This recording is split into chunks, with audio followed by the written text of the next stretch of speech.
ओम नमः सिद्धेभ्यः। ओम नमः सिद्धेभ्यः। ओम नमः सिद्धेभ्यः।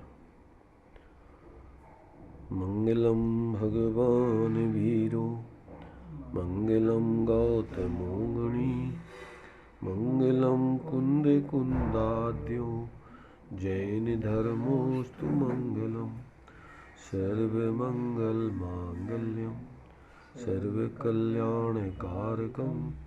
प्रधानं सर्वधर्माणां जैनं जयतु शासनं जैनं जयतु शासनं।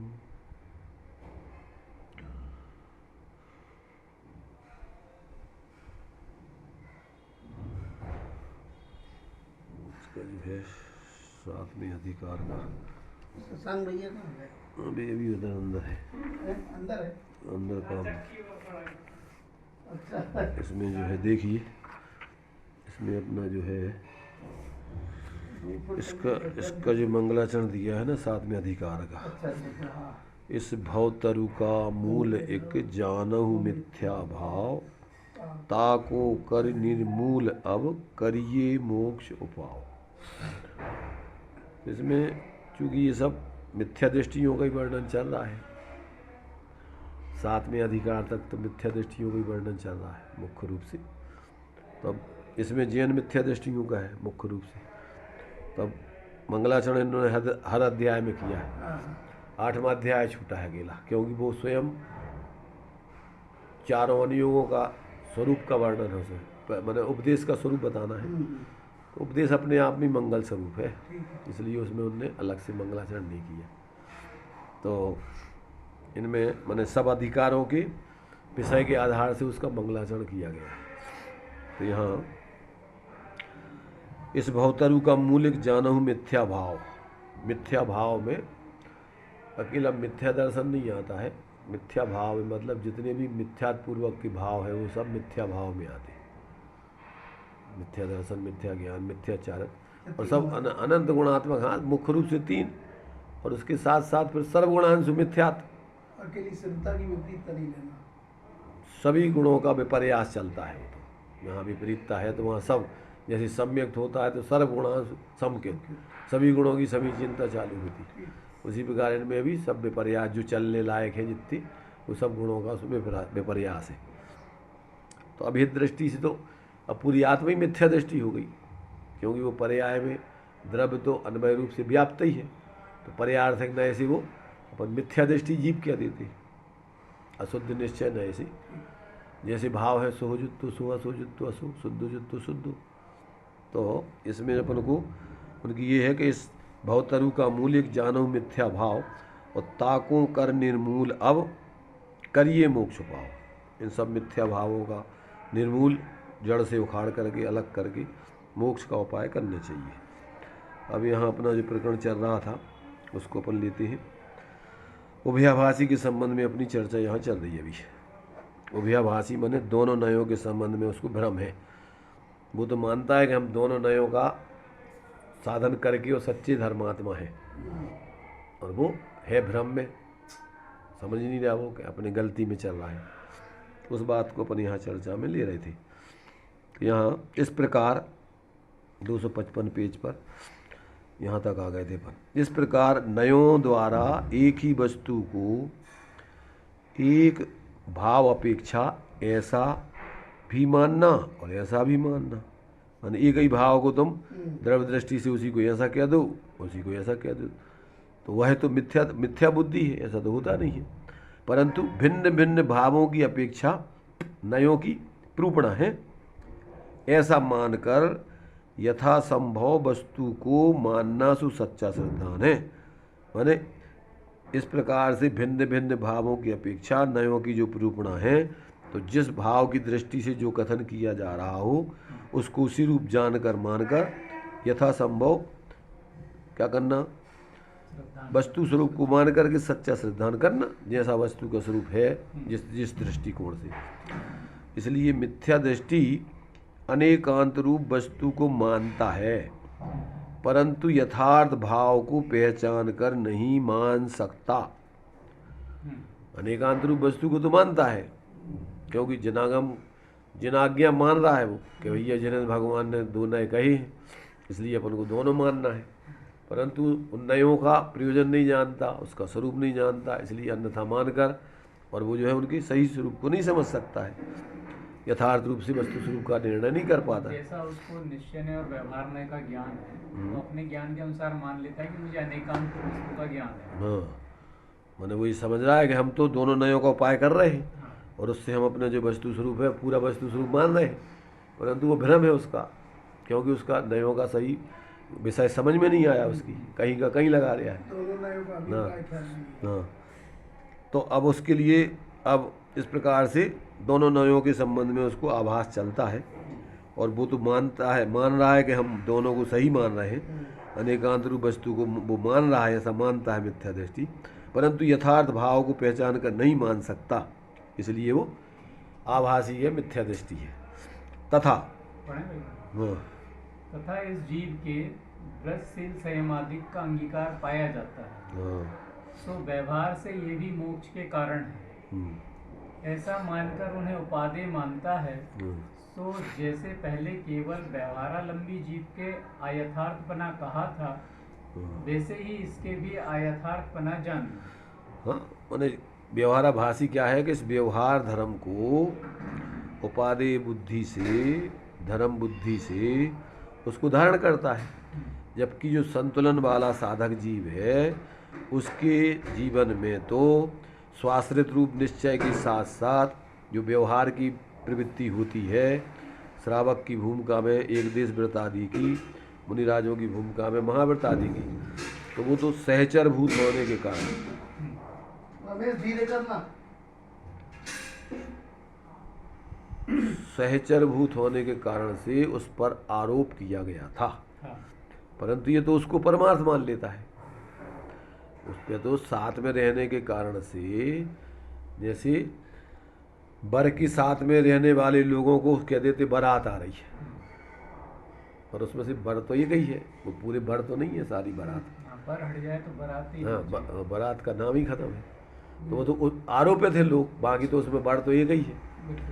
ऐसे ही यहाँ पर जो है कि मोक्ष मार्ग तो एक ही है, स्वाश्रय पने का, साथ में जो सहचर भूत उसकी प्रवृत्तियाँ हैं और त्याग आदि है जो, उस पर तो आरोप किया गया है ना, तो इसलिए यहाँ पर कहते हैं वो तो उसको तो अंदर से परमार्थ तो पता नहीं है, और वो दोनों नयों को मानता है, और दोनों नयों में निश्चय व्यवहार का स्वरूप उसने सही समझा नहीं, इसलिए व्यवहार में सहचर भूत व्यवहार जो ज्ञानियों के जीवन में पाया जाता है उसको वो परमार्थ मान करके उपादेय बुद्धि से ग्रहण करता है, और निश्चय तो विचारों में अकेले बस अपने को सर्वथा शुद्ध मान करके सिद्ध समान दोनों तरीके से कहता है, मैं ऐसा मैं जानता हूँ, ज्ञान हो गया, ऐसा मानता हूँ, श्रद्धान हो गया, ऐसे विचारों में लगता हूँ, सो आचरण हो गया निश्चय का, मोक्ष मार्ग, ये निश्चय मोक्ष मार्ग हो गया। और बाकी ये साथ में जो व्यवहार है वो भी अपन को करनी चाहिए, क्योंकि वो भी अपने लिए शास्त्रों में कहा है कि दोनों नए मानने चाहिए। वो भी व्यवहार भी धर्म का साधन है। हाँ, ऐसा जो है भ्रम रूप उसका प्रवर्तन है, इसलिए वो अयथार्थ है।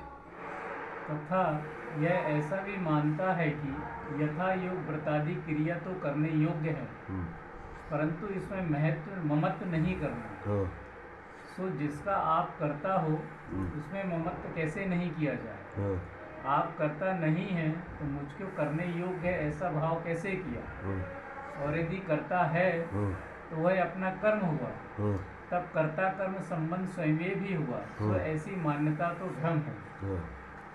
मैंने जितने भी शरीराश्रित व्रतादिक हैं और संयोग आश्रित बाहर के त्याग आदि हैं, ग्रहण आदि हैं, तो कहते वो तो जो है तुम्हारे लिए उस तुम कह रहे ये हमें करना चाहिए, हैं यथायोग व्रतादि क्रिया तो करने योग्य है, वो करना चाहिए। तो कहते फिर उसमें तुम्हारे लिए जब जो जिसको करोगे तो उसमें ममत्व मानो, इसमें ममत्व करना मन होता है उसके, मानो उसका कर्तृत्व बुद्धि से उसको ग्रहण करता है वो। यथायोग व्रतादि क्रिया तो करने योग्य है, परंतु इसमें ममत्व नहीं करना चाहिए। मतलब क्रिया का यदि स्वयं को कर्ता माने तो बिना ममत्व के कर्तव्य पर आएगा ना, तो वो जो है वो कह रहा ममत्व नहीं करने चाहिए। अब आचार्य कह रहे या ज्ञानी कह रहे कि भैया जिसका तू आप करता हो उसमें ममत्व कैसे नहीं होगा, उसमें तो ममत्व करेगा ही तू। आप करता नहीं है तो फिर मुझको इनके करने योग्य है ऐसा भाव कैसे किया। और यदि करता है तो वह आपका कर्म हुआ, तब कर्ता कर्म संबंध स्वयं उसमें आ गया। तो ऐसी मान्यता तो फिर हमें परद्रव्यों का कर्ता धर्ता निमित्त नैमित्तिक संबंध अलग है और कर्ता कर्म संबंध अलग है। कर्ता कर्म संबंध तो एक वस्तु का ही एक वस्तु बनता है, या परिणमति सा कर्ता या परिणाम भवे तत्कर्म है, और या परिणति सा क्रिया, तीनों वस्तुतया भिन्नम नास्ति। कर्ता परिणामी द्रव कर्म रूप परिणाम क्रिया पर्याय की फेरनी एक वस्तु त्रय नाम, ये तो एक ही वस्तु में लगती है। परंतु ये तो तूने दूसरी बाहर के शरीर आदि क्रियाओं में, बाहर के त्याग आदि में उसका तूने कर्तापना बन गया तू। तो कहते हैं ये तो तेरी मान्यता मिथ्या है। मतलब जो ज्ञानी जीव होता होगा जिसमें नयों का यथार्थ ज्ञान है, तो वो व्रतादिक को करने योग्य नहीं मानता, होने योग्य मानता होगा। हाँ, वो उसके जीवन में देखो, अभी देखो उसका खुलासा आगे है, इसको पढ़ते हैं अभी, उसका चलेगा। तो कैसी है ये खुलासा है? तो कैसे है हाँ। यह व्रतादिक है, वे तो शरीर आदि परद्रव्य बाह्य के आश्रित- बाह्य बाह्य वृत्तादिक है। हाँ, बाह्य व्रतादिक हैं, हाँ, वे तो शरीर आदि परद्रव्य के आश्रित हैं। हाँ, परद्रव्य का आप करता है नहीं, हाँ, इसलिए उसमें कर्तृत्व बुद्धि भी नहीं करना हाँ, और वहाँ ममत्व भी नहीं करना, हाँ, तथा व्रतादिक में हाँ, ग्रहण त्याग रूप अपना सुपयोग हो, हाँ, वह अपने आश्रित है, हाँ, उसका आप करता है, हाँ, इसलिए उसमें कर्तृत्व बुद्धि भी मानना हाँ, और वहाँ ममत्व भी करना। हाँ, परंतु इस शुभोपयोग को बंध का ही कारण जानना, हाँ, मोक्ष का कारण नहीं जानना, हाँ, क्योंकि बंध और मोक्ष के तो प्रतिपक्षीपना है। हाँ, इसलिए एक ही भाव पुण्यबंध का भी हाँ, कारण हो हाँ, और मोक्ष का भी कारण हो, ऐसा मानना भ्रम है। हाँ। क्या कह रहे हैं? देखो अब इसमें मर्म की बात क्या है कि अपने जो भाव होते हैं शुभाशुभ भाव, उनका परद्रव्यों के साथ निमित्त नैमित्तिक संबंध बनता है। क्या बनता है उसमें? उसका परद्रव्यों के साथ निमित्त नैमित्तिक संबंध बनता है, पर कर्ता कर्म संबंध तो अपने भावों में। हाँ, जो तुम्हें ग्रहण करने का भाव है, जो छोड़ने का भाव है, वो तुम्हारा उसका तुम करता। यहाँ पे जो संयोग में जो चीजों का त्याग ग्रहण है, या शरीर की जो बाहर में क्रिया अवस्थाएं, हो। दशाएं, क्रिया हैं, उसमें कर्तव्य ममत्व नहीं होगा जीव का। हाँ, माने जो नैमित्तिक कार्य है शरीर आदि का, बाहर के पदार्थों का ग्रहण त्याग आदि का जो स्थिति बन रही है, उसमें कर्तृत्वपना उसकी नहीं होता है। मतलब जीव के स्वभाव के निमित्त से जो बाहर में क्रिया आदि शरीर की हो रही है, पर वस्तुओं का त्याग आदि है, उसमें कर्तव्य तो नहीं करना, ये कह रहे हैं। हाँ, जो तेरे भाव हो रहे हैं उसको उसका तू करता है। ग्रहण त्याग करने के, हाँ, उसका तो तू करता है। हाँ, परंतु जो साथ में जो नैमित्तिक क्रिया आदि है, वस्तुओं का ग्रहण त्याग है, वो तू नहीं, उसका करता तू नहीं है। बहुत बढ़िया। तो अब इसमें क्या है कि बाह्य वृत्तादिक हैं, वे तो शरीर आश्रित परद्रव्य के आश्रित हैं। परद्रव्य का आप करता है नहीं, इसलिए उसमें कर्तृत्व बुद्धि भी नहीं करना और वहाँ ममत्व भी नहीं करना, तथा वृत्तादिक में ग्रहण त्याग रूप अपना सोपयोग हो, अर्थात पाप आदि का ग्रहण और पुण्य, हाँ, पाप आदि का त्याग और पुण्य कार्यों के निमित्त आदि चीज़ों संबंधी ग्रहण। तो अब उसमें क्या है कि इसमें तेरे जो भाव हो रहे हैं ग्रहण त्याग के, गलत संयोग आदि को, कुगुरु आदि को छोड़ने के, और भी जो भी तेरे साधना के अनुकूल नहीं है निमित्त, उनसे दूर होने के, तो तेरे भाव तो हो रहे हैं उससे दूर होने के, उनको त्याग करने के, और सच्चे देव सास गुरु आदि को ग्रहण करने के, पर वे अलग है। हाँ, उनका परिणाम उनके आश्रित हो रहा है, शरीर की क्रिया भी शरीर के आश्रित हो रही है, पर घनिष्ठ संबंध है, इसलिए ऐसे लगता है जैसे अपन करता होगा। बोलने का भाव होगा तो ओठ तालू हिले, ओठ तालू हिलने के साथ शब्द बरगड़ाएँ निकली, अब उसमें आवाज़ हुई, तो अब ये सब बहुत लंबा चौड़ा निमित्त नैमित्तिक संबंध है। तो तूने तो भाव की योग उपयोग तेरा लगा उसमें, उस बोलने के योग किया उस जाति का और उपयोग किया, तो तू तो योग उपयोग का करता है। और उसके साथ में मान लीजिए वाणी नहीं निकलना है तो नहीं निकलेगी, तुम बोलने की इच्छा है खूब, अब शरीर में माने कोई भी अंग खराब हो गए, लकवा लग गया, अब तुम बोले ही नहीं पा रहे, मैंने शब्द नहीं निकल रहे जैसे शरीर। उपवास किया हाँ। या बाहर से वस्त्र आदि कम कर दिए, ग्रहण करना त्याग कर दिया, घर छोड़ दिया, तो ये सब जो है वो सब बाहर की ही देखो क्या है, नैमित्तिक क्रिया है। अपन को तो भोजन के प्रति आसक्ति छोड़ना है, हाँ तत्संबंधी अपन को खाने का राग छोड़ना है, विकल्प छोड़ना है।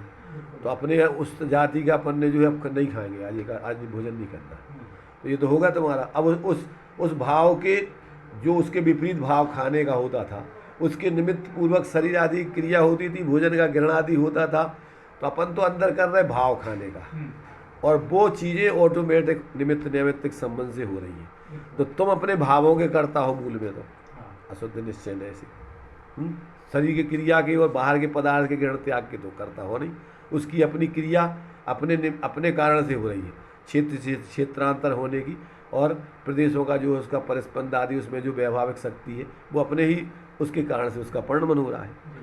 तो अब अपन को उसमें भेद विज्ञान ये रखना कि हमारे तो जो अपन ने भाव परिणामों की शुद्धि के लिए और आसक्ति छोड़ने के लिए अपन ने तो ये भाव किए थे, और अपन उन भावों के करता है, और अपन अब विकल्प नहीं कर रहे खाने का। अब अपन कोई ग्रहण त्याग का ये वो सब आराम साराम सब छोड़ दिए, मैंने छोड़ दिए मतलब उस संबंधी भाव नहीं किए, तो वो क्रियाएं नहीं हुई, तो कहने में आएगा कि तुमने आज भोजन नहीं किया, पर वास्तव में तुमने क्या किया, सिर्फ भाव की। तुमने भोजन नहीं करने का, अब तुम्हारे लिए स्वाध्याय नहीं करने का तो निषेध हो गया, ये तो, पर किया उस उपयोग को तो कोई अवलंबन चाहिए, तो तुमने किया क्या, दिया ना उपवास में, विषय कसाय आहार त्यागो यत्र विधीयते सा उपवासा उसे समलंघन कम विदु, कि अगर तुमने उसमें क्या छोड़े, विषय कसाय क्या छोड़े, 5 इंद्रियों के विषयों में प्रवृत्ति नहीं की और कसाय नहीं की, तुमने तो मूल में ये किया, और साथ में भोजन छूटा, उपचार से कहा गया भोजन छोड़ो, तो उस भोजन त्याग पे तुम्हारा आरोप आएगा उपवास का कि आज अपन ने भैया हमने उपवास किया, भोजन नहीं किया। और अगर विषय कसाय तो छूटे नहीं और तुम बेविकल्प करत रहो तो आज हम तो भोजन नहीं करो, आज हमारा उपवास है, आज हमारा उपवास है, तब तुम्हारा उपवास नेगेटिव रूप में तुमने भोजन कर रहे थे, दिन में कोई के विकल्प कर रहे थे। जैसे 5 पापों का त्याग रूप भाव और 5 व्रतों के पालन रूप भाव, इसका कर्ता तो जीव है, और जो बाहर में शरीर की क्रिया है या बाहर और नैमित्तिक क्रिया है उनका कर्ता, नैमित्तिक क्रियाएं हैं और निमित्त रूप में बाहर की पदार्थ है, उनके कर्ता नहीं होता, उनका कर्ता भोक्ता तो नहीं मानना, लेकिन अपने जो भाव हो रहे हैं उनका कर्ता भोक्ता है। तो बोल रहे हैं ना वो के तुम्हारे जो भाव हुए हैं उनके तुम कर्ता हो, भोक्ता हो, उसे ग्रहण त्याग करने के लिए ममत्व भी करना, ये सब करना, जी है ना। इसलिए उसमें कर्तृत्व बुद्धि भी नहीं करना, काय बाहर पराश्रित चीज़ों में, और वहाँ ममत्व भी नहीं करना, तथा वृत्तादिक में ग्रहण त्याग रूप अपना सोपयोग हो, है ना। तीव्र कसाय के कार्य छोड़ने के भाव अपन को जो है मंद कसाय के भाव है, सोपयोग है, और स्वाध्याय आदि करने का, ध्यान आदि करने का, और ये सब तत्व चिंतन आदि करने का, ये सब शुभ भाव है तुम्हारा। तो जो है आभासी को भावों का और बाहर की शरीर या शरीराश्रित क्रियाओं का वेद ज्ञान नहीं है, इसलिए वो भ्रम होता है। हाँ, उसको तो सब मिलीजुली सरकार एक मानता है कि हमने सब ये किया, तो अब तेरे लिए कहते तो पता ही नहीं है तुझे, परद्रव्यों का तू करता है नहीं, तू तो अपने भावों का करता है। तो अब उस भावों में भी तेरे लिए शुभाशुभ भाव है, तो वे शुभाशुभ भाव मूल में तो आश्रव भाव है, परंतु जो साधक होता है उसके जीवन में अंदर में स्वाश्रय से वीतरागता होती है, साथ में फिर इस जाति की मंद कसाय के भाव होते हैं, तो उस मंद कसाय के भाव में इस प्रकार का बाहर में निमित्त नैमित्तिक संबंध से ग्रहण त्याग आदि चलता रहता है। हाँ, तो वो उस शुभ भाव को अशुभ भाव से बचने के लिए, अशुभ वंचनार्थम, कोई स्थान निषेधार्थम, वो सब एक उसका चलता है। तो वो अंदर में अपने कि जो हमारी ये उस संबंधी आसक्ति छूट रही है मंद कसाय से अपन यहाँ, तो ये भाव तो हमारे हैं शुभ भाव, और बाकी ये सब परद्रव्य कि हम करता धरता नहीं है, ना भोगता है, ऐसा वो जानता है ज्ञानी। तो वृत्तादिक में ग्रहण त्याग रूप अपना सोपयोग हो, वह अपने आश्रित है, उसका आप करता है, इसलिए उसमें कर्तृत्व बुद्धि भी मानना और वहाँ ममत्व भी करना, परंतु इस सोपयोग को बंध का ही कारण जानना, मोक्ष का कारण नहीं जानना, क्योंकि बंध और मोक्ष के तो प्रतिपक्षीपना है। इसलिए एक ही भाव पुण्य बंध का भी कारण हो और मोक्ष का भी कारण हो, ऐसा मानना भ्रम है। इतना स्पष्ट है क्या? ये भ्रम दूर नहीं होता आभासी को। आभासी को किसको होता किसको नहीं होता, अपन तो अपनो देखें आभास के। हमारे जीवन में ऐसा है क्या? हाँ, अपन भी देखो ना, स्वाध्याय कर लिया, संतुष्ट हो जाते हैं कि अपना मोक्ष का मार्ग आगे बढ़ गया। भाई जब तक तुम्हें आत्मबोध नहीं हो और तुम यदि ये क्रिया करके और संतुष्ट हो करके और फिर पाप में लग चले जाते यही है अलग नहीं। ये आभास है। तो अपन वो क्या है, फिर भ्रम है, अपन भी भ्रम में है। क्यों कि तुम्हें जो काम करना था वो तो तुमने उस तरह प्रयत्न ही नहीं किया। मतलब अभी शुभ भाव में जो संतुष्ट हो जा रहे हैं करके और मान ले रहे हैं कि धर्म हो रहा है, हाँ, यही हो गया वहाँ से। हाँ। अब आगे देखो खुलासा करते हैं और इसका आगे करते हैं। तो इसलिए मैंने जो सोपयोग जो है वो उसको बंध का ही कारण जानना, मोक्ष का कारण नहीं जानना। क्यों कि बंध और मोक्ष के तो प्रतिपक्षीपना है, विरोधी है परस्पर ही। इसलिए एक ही भाव पुण्य बंध का भी कारण हो और मोक्ष का भी कारण हो, ऐसा तो होता नहीं। कोई शुभ भाव को तो मोक्ष का कारण के, इससे हम मैंने कल्याण भी हो रहा हो, धर्म भी है और वही पुण्य बंध का कारण भी है। तो एक भाव दो का कारण तो होता नहीं है। आगे देखिए खुलासा। इसलिए व्रत अव्रत दोनों विकल्प रहित, जहाँ पर द्रव्य के ग्रहण त्याग का कुछ प्रयोजन नहीं है, ऐसा उदासीन वीतराग शुद्धोपयोग वही मोक्ष मार्ग है। तथा निचली दशा में कितने ही जीवों के शुभोपयोग और शुद्धोपयोग का युक्तपना पाया जाता है। इसलिए उपचार से व्रताधिक शुभोपयोग को मोक्ष मार्ग कहा है। वस्तु का विचार करने पर शुभोपयोग मोक्ष का घातक ही है, क्योंकि बंध का कारण वह ही मोक्ष का घातक है, ऐसा श्रद्धान करना। अब देखो इसमें भी लोगों को थोड़ा समझने लायक ये है कि उपयोग को एक तो अपन जब बोलते हैं सोपयोग असोपयोग शुद्ध उपयोग, तो ये तो चारित्र गुण की मुख्यता वाला है। और एक अपन बोलते हैं दर्शन ज्ञान उपयोग। तो दर्शन ज्ञान उपयोग जो होता है उसमें अपने लिए स्वपर का जानपना तो होता है, पर शुभ अशुभ शुद्ध उपयोग उसमें नहीं माना जाता है। अथवा शुद्ध उपयोग ज्ञान में कहा जाता है तो अपने स्वद्रव्य को ग्रहण करने वाले उस ज्ञान को शुद्ध उपयोग उसको कहेंगे, और बाकी पर में लगने वाला अशुद्ध उपयोग है। अशुद्ध उपयोग माने वो गेयों में लग रहा है, पर गेयों, तो वो ज्ञान की अपेक्षा है।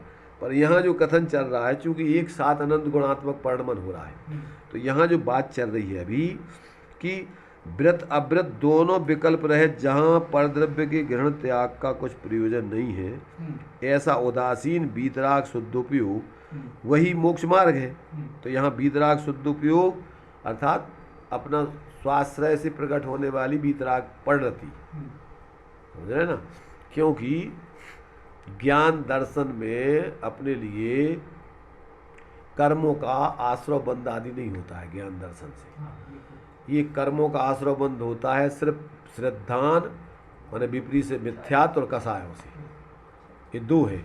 तो अब जब अपना जो है साथ में, चूंकि ज्ञान तो चूंकि निरंतर जो है जानने का काम करता है, अब जब वो अपने को अपने स्वरूप में जानता है और फिर उसी में परिणति अपनी लीन करके परिणति अखंड अनंत गुणात्मक पूरा होता है वो तो जब अपनी उसमें अंदर में परिणमन स्वा को ग्रहण करके परिणमन होता है, और उस समय जो है जैसे स्वरूप का अनुभूति प्रतीति पूर्वक और कसाय की अभाव पूर्वक वीतरागता आ रही है, तो वो जो मिथ्यात्व और अनंत आनंदी से 41 विकृतियों का आश्रय बंध आता था वो रुक जाएगा।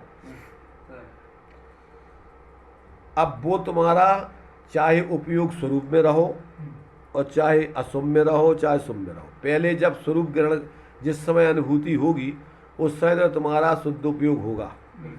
ज्ञान भी दर्शन भी चारित्र आदि भी तुम्हारे जो है निर्विकल्प होकर अखंड आत्मा की अनुभूति करोगे, और बाद में शुद्ध परिणति तुम्हारी निरंतर चलेगी। अब उपयोग तो तुम्हारा कसाय आदि की जो बची है उनके माध्यम से शुभ अशुभ भी होगा, अथवा मिश्र चलेगा। समझ रहे ना? मिश्र क्यों चलेगा कि जितनी जितनी कसाय का अभाव हो गया है उतनी वीतरागता चलेगी, और जितनी जितनी कसाय है उतनी उतनी सरागता चलेगी। तो अब वो दोनों की अपेक्षा बोला जाए तो मिश्र कहा जाएगा, और जब अपन ध्यान आदि की अपेक्षा स्वरूप में लीनता की अपेक्षा कहा जाए तो उसी को अपन जिस समय स्वरूप का ध्यान आदि कर रहा है वो शुद्ध उपयोग है, जिस समय शुभ कार्यों में लगा है वो शुभ उपयोग है, और जिस समय वो अशुभ कार्यों में लगा है अशुभ उपयोग है, पर साथ में शुद्ध परिणति निरंतर चल रही है। तो ये कह रहे हैं माने ये जो है तथा निचली दशा में कितने ही जीवों के शुभ उपयोग और शुद्ध उपयोग का युक्तपना पाया जाता है। तो मतलब वो माने जो मिश्र परिणति है, अब वो उस मिश्र परिणति में शुद्धता भी चल रही है, शुद्धता माने उसमें मंद कसाय भी चल रही, तो मिश्र उसमें बोल रहा है कि निचली भूमिका में स्वोपयोग और शुद्ध उपयोग का युक्तपना पाया जाता है, पूर्ण शुद्ध उपयोग वीतराग दशा पाया जाता। इसलिए उपचार से वृत्ताधिक स्वोपयोग को मोक्ष मार्ग कहा है, मिश्र धारा जहाँ चल रही है। वस्तु का विचार करने पर स्वोपयोग मोक्ष का घातक ही है, क्योंकि बंध का कारण वह ही मोक्ष का घातक है, ऐसा सिद्धांत करना चाहिए। तो मतलब ये साधक के जीवन में ये मिश्र धारा चलती है, और ज्ञानादिक का उपयोग तो एक ज्ञेय को एक समय उपयोग रूप में वो ग्रहण करता है, समझ रहे ना। अब उसके लब्धि में बराबर भेद विज्ञान स्वपर का भेद विज्ञान बढ़ता है, किसकी सम्यक दृष्टि का, चूंकि ज्ञान में लब्धि उपयोगात्मक परिणमन होता है। तो जिस समय वो पर को जान रहा है उस समय भी उसका आत्मा का जानपना चल रहा है, काय में श्रद्धान नहीं, ज्ञान में। ज्ञान कौन से ज्ञान में? लब्धि ज्ञान में, उपयोग रूप ज्ञान में नहीं, क्योंकि उपयोग रूप ज्ञान तो एक समय में एक ज्ञेय को ही ग्रहण करता है, परंतु चूंकि जो लब्धि ज्ञान है वो भी क्षयोपम ज्ञान है और पूरा अखंड है वो उपयोगात, क्योंकि लब्धि उपयोग भाव इंद्रिय क्षयोपम ज्ञान के दो प्रकार के परिणमन होता है, एक लब्धि रूप एक उपयोग रूप। तो वो दोनों प्रकार का परिणमन ज्ञान का चल रहा है, तो उसकी प्रमाण सम्यक ज्ञान बढ़ रहा है। लब्धि माने शक्ति रूप नहीं, प्रतीति रूप कैसे? नहीं, लब्धि रूप में धारणा ज्ञान रूप में, अच्छा। जो आपकी धारणा में, जैसे मान लीजिए अभी आपको जो कुछ भी तुमने सब अपना जानकारी कर रखी है जिस रूप में, अब आपकी धारणा ज्ञान की लब्धि वो सब विद्यमान है। हाँ, मतलब जैसे कोई छह ढाला पूरी याद है किसी को, जो भी छह ढाला है, घर परिवार अपना कौन सा है, अपना कौन नहीं है, अपने बच्चे कौन है, हाँ कुछ नहीं होता, हाँ उस तरफ तुम्हारा उपयोग नहीं है, परंतु आपकी लब्धि धारणा ज्ञान में पूरी चीजें पड़ी हुई है। उपयोग में जितना है उतना रहेगा। उपयोग में तो जिस पे उपयोग ले जाओगे वो चीजें तुम्हारे एक एक समय में ज्ञान में आती है, एक समय में उपयोग तो अनेक चीजों को ग्रहण करता नहीं। यानी 1 करोड़ रुपए हैं हमारे पास, वो लब्धि रूप में है, और जब उसमें से 1 रुपये का प्रयोग कर रहे हैं वो उपयोग रूप। माने जो व्यापार, उपयोग को बोलते व्यापार और लब्धि को बोलते हैं आपके पास वो विद्यमान वर्तमान में जो है धारणा ज्ञान प्राप्ति कहते हैं। हमारे इसको एक दो देखो, लब्धि दो प्रकार से कहलाती है। एक तो कहलाती है आपको जो क्षयोपम ज्ञान मिला है वो क्षयोपम ज्ञान सामान्य से पूरा है, अब उसका दो प्रकार से परिणमन होता है, एक लब्धि रूप एक उपयोग रूप। तो अब लब्धि उपयोग रूप जो परिणमन होता है उसमें जो तुम जानकारी करते जाओगे जिस रूप में, अब वो तुम्हारी धारणा ज्ञान में पॉजिटिव माने उसमें पॉजिटिव वो होता जाएगा, फिर सेव होता जाएगा। अब वो जब भी जरूरत पड़ेगी आपको तो आप अंदर में आप उस ज्ञान में से लेकर के और विचार करोगे उसका कि भैया जैसे मान लो अपन अब कहीं भी भटक गए और अपन है करोड़पति, अब वो तो अपन मान लो कि भीख मांगना पड़ रही है कि भैया यार हमारे पास पैसा नहीं है, दे दो कुछ, पर अंदर तो जान रहा है कि अपने पास पैसा बहुत है। तो अब वो बेसी दीनता जो जिसके पास नहीं है पैसा, दीन ही लोग करके भिखारी पना कर रहा है, वैसा नहीं करेगा भैया हम तुम्हारे पैसे पहुंचा देंगे, हमारे पास है पैसा। हाँ, तो अंदर में उसके बराबर विद्यमान है वो और उसका बल अंदर में रहता है उसको। तो ऐसे जिसको आत्मानुभूति हो गई, तो अब आत्मानुभूति पूर्वक की आत्मानुभूति हमेशा तो रहती नहीं है। अब उस आत्मानुभूति का जो अनुभव तुम्हें जो होगा, अब वो तुम्हारी धारणा ज्ञान में आ गया, वो बल 24 घंटे। हाँ वो तुम्हारे लिए जब सम्यक दृष्टि रहोगे जब तक 24 घंटे रहेगा, और मिथ्या दृष्टि बन गया तो धारणा ज्ञान में से भी विस्मृत हो जाएगा। ये छूटता भी रहता है समय, छूट जाता है असंख्यात जब तक छायक सम्यक नहीं हुआ तब तक तो छूट सकता है। असंख्य ढाई आदि अर्धपुद्गल परावर्तन कार में असंख्यातों बाहर उपसम सम्यक, असंख्यात बार क्षय उपसम सम्यक, असंख्यात बाहर पंचम गुण स्थान, असंख्यात बार अनंतानबंदी की विषय योजना ये जीव कर चुकता है। अच्छा। हाँ, और मिथ्या दृष्टि बन जाए तो अब वो अगर सावधान नहीं रहोगे तो फिर छूट जाएगा, और अगर सावधान रहोगे तो बहुत जल्दी मुक्ति हो जाएगी, छायक सम्यक में कन्वर्ट करके संसार से पार हो जाओगे। तो जब तक छायक नहीं हुआ तब तक इसके छूटने की संभावना रहती है। पर ये गारंटी है कि एक बार सम्यक्त हो गया तो अब आपको ज़्यादा से ज़्यादा अर्धपुद्गल परावर्तन काल के अंदर अंदर मोक्ष हो गई होगा, ये तो गारंटी है। पर उस अर्धपुद्गल परावर्तन काल का समय भी अनंत काल जैसा है। इसमें ये नहीं सोचना कि भैया हमें तो अब सर्टिफिकेट मिल गया, अब चलो अपन तो आराम से कुछ भी करें। और ये विवक्षाएं आती 7 भाव में या 15 भाव में? धारा प्रवाह रहने की है वो। अच्छा, वो धारा प्रवाह रहने की। जिसको धारा प्रवाह अगर ऐसा बना रहे, क्योंकि क्षयोपम सम्यक्त का काल ज़्यादा 66 सागर है। 66 साल। एक बार बीच में तीसरे गुण स्थान में आकर के फिर 66 सागर, ऐसे बिना मिथ्यात में आए 266 सागर हो सकता है। परंतु अगर धारा प्रवाह रहेगा तो फिर वो ज़्यादा संसार में नहीं रहता है, वो बीच में सम्यक, क्योंकि अब ऐसा जीव ज़्यादातर तो देव मनुष्य, और मनुष्यों में भी उत्कृष्ट मनुष्य, और जहाँ तीर्थंकर आदि होते हुआ तो अब करेगा क्या इतनी समय होते रहेगी भाई सब। और वज्र सब नारायण सैनन मिलना है, मनुष्य पर्याय में आएगा, सम्यक दृष्टि को और तो सैनन मिलता नहीं, तो अब वो क्या करेगा? अपनी सामर्थ्य का सदुपयोग करके काम करेगा। वो तो जल्द वो तो बैठा थोड़ी रहेगा वो। तो जिस शेर को जो 9 भाव पहले 10 भाव पहले हुआ तो उपसम क्षय उपसम, उपसम के बाद फिर क्षय उपसम होता है। पर पहले जब भी प्रथम जीव को हो अथवा बहुत काल व्यतीत हो जाने पर छूट जाए क्षय उपसम, या उसका काल खत्म हो जाए वेदक सम्यक्त का, तो फिर से प्रथमोपसम होगा। ऐसे प्रथमोपसम सम्यक्त असंख्यातों बार भी हो सकता है, जबकि वो इतनी जल्दी नहीं होता है। एक बार उपसम सम्यक्त की बार हो जाने के बाद कई सागरों पर्यंत जो है उसके लिए फिर जब भी होगा तो वेद ही होगा, क्योंकि वो वेदक का काल बताया गया। इतने काल तक जब भी अगर जीव मिथ्यात्व में चला जाए क्षय उपसम सम्यक दृष्टि, तो फिर अब उसके लिए जब भी होगा वो वेदक काल, या एक बार उपसम हो गया और च्युत हो गया तो अब जब भी प्राप्त करेगा उसके लिए सागरों पर्यंत क्षय उपसम ही होगा। उपसम की हमें अब नहीं, हाँ अब वो बिल्कुल विस्मृत जैसा हो जाए, अथवा 3 जो मिथ्यात की जो 3 जो है खंड किए थे उनका विसंयोजन हो जाए, सम्यक प्रकृति सम्यक मिथ्यात और सम्यक तुम्हारे से मिथ्यात में कन्वर्ट हो जाए, या दोनों मिथ्यात में कन्वर्ट हो जाए, या उसका वेदक काल बीत जाए। तीनों प्रकृतियां हैं पर एक काल है उसका निश्चित, इतना काल बीत जाने के बाद फिर से उसको प्रथमोपसम सम्यक्त हुआ। तो ये स्थितियाँ उसकी हैं कुछ। तो इस प्रकार से इसलिए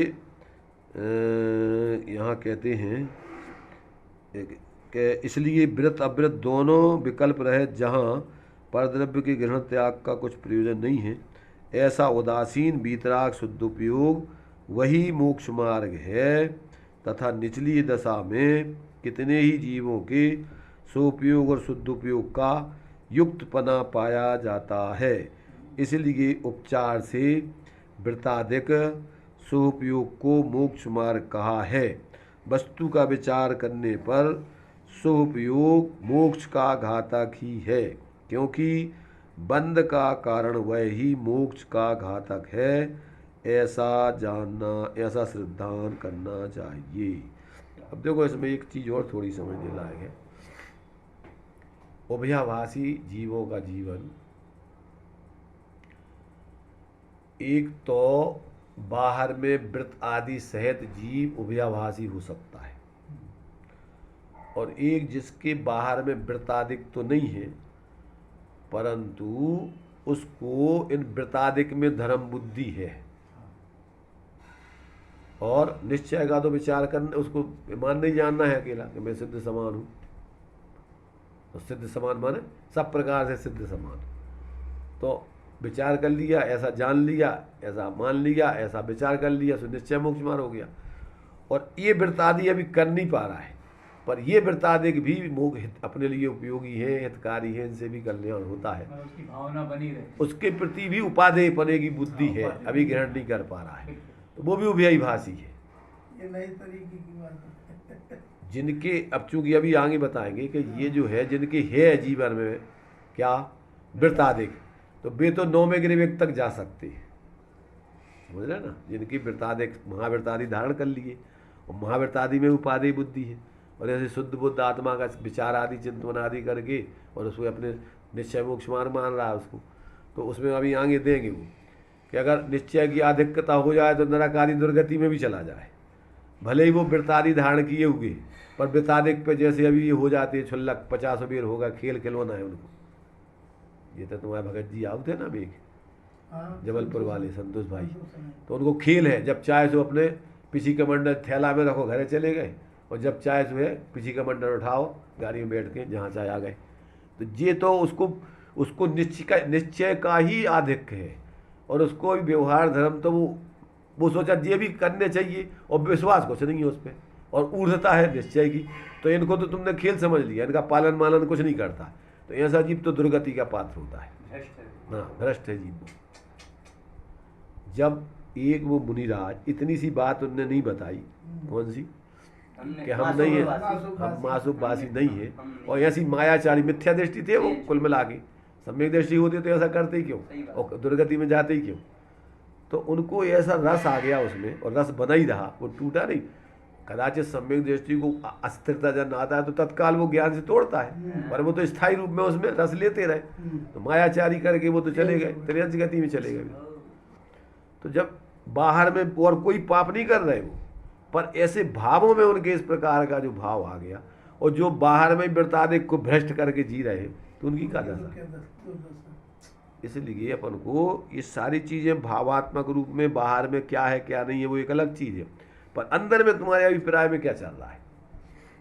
तो एक बाहर में वृत्तादिक ग्रहण नहीं करने वाला भी उभयाभासी हो सकता है, और बाहर में वृत्तादि को ग्रहण करने वाला भी उभयाभासी हो सकता है, और बाहर में वृत्तादि ग्रहणने वाला निश्चयाभासी भी हो सकता है, व्यवहाराभासी भी हो सकता है, उभयाभासी भी हो सकता है, अनुभवभासी तो हो ही सकता है उसमें। अनुभवभासी में तो विचारों की मान्यता है तुम्हारी।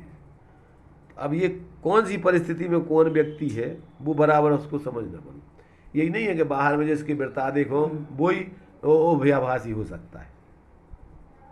ये बात कभी सुनी नहीं, हाँ, ख्याल में नहीं। अगर गृहस्थ दशा में होते हुए अभिदत दशा में भी आप उभयाभासी हो सकते हो, क्यों कि आपकी मान्यता है, वो तो अभी आप ग्रहण नहीं कर पा रहे हो, पर आपकी मान्यता है कि जो भी इसमें भी हाँ धर्म बुद्धि धर्म है। इसमें भी धर्म होता हाँ, है। तो मतलब बाहर में जिनके है प्रवृत्ति कर रहे हैं वो तो हो सकते हैं कि दोनों में उपादेय बुद्धि करके उसमें भी धर्म बुद्धि से प्रवृत्ति कर रहे हैं, और इस प्रकार का अपने शुद्ध बुद्ध आत्मा को सिद्ध समान मान करके, और निश्चय का भी अपना मान रहा है कि हम निश्चय भी धारण कर लिया, और ये सब ये अपन धारण किए ही हुए हैं, तो व्यवहार अपना है ही, इसलिए अपन तो वास्तव में दोनों नयों को मान करके सच्चे मोक्ष मार्गी है, और अपना तो नियम से मोक्ष होना ही है। परंतु देखो मोक्ष मार्गी को तो अंदर में आत्मा के अनुभव से अतिद्रिय आनंद आता है, धुप्पलबाजी का मोक्ष मार्ग नहीं है ऐसा। जैसा मोक्ष में पूर्ण आनंद आता है, ऐसा मोक्ष मार्गी की तो अंदर में अतिद्रिय आनंद उसके जीवन में गुण स्थान प्रमाण प्रकट होता है, बिना आनंद के स्वाद में कोई फर्क नहीं। हाँ, तो उसके स्वाद में तो भाई सब कल्पना है मिथ्या, उसकी कहाँ उसको शांति मानती मिल रही। नहीं जो सिद्ध दशा में जो आनंद है, हाँ, जाति उसकी वही है, वो तो भाई क्वांटिटी में अंतर है, हाँ, क्वालिटी में कोई अंतर नहीं। क्वालिटी। भाई यहाँ जो है मिथ्यात अनंतानंदी एक चौकड़ी कसाय के अभावजन वीतरागता की आनंद है, और आगे गुण स्थान में जितनी जितनी कसाय चली गई उतनी उतनी वीतरागता का आनंद है, उतनी लीनता विशेष होती जाती है। स्थिरता बढ़ती है। हाँ, स्थिरता बढ़ती जाएगी। तो मतलब ये है कि जिसको मोक्ष मार्ग प्रकट होता है वो तो प्रकट में उसका आत्मा का स्वभाव का अतिद्रिय आनंद भोगता है, वो धुप्पलबाजी का मोक्ष मार्ग थोड़ी है, कोई बात ही बात होगा अकेला। ऐसा जो है बराबर ये अपन को सारा का सारा संतुलन ज्ञान में आना चाहिए। बहुत बढ़िया। हाँ, चलिए बाकी बाद में देखेंगे। हाँ? हाँ, कल आते हैं। निज निधि निज अनंत उपकार है उसके लिए जिनवानी माँ को वंदना सतुआ।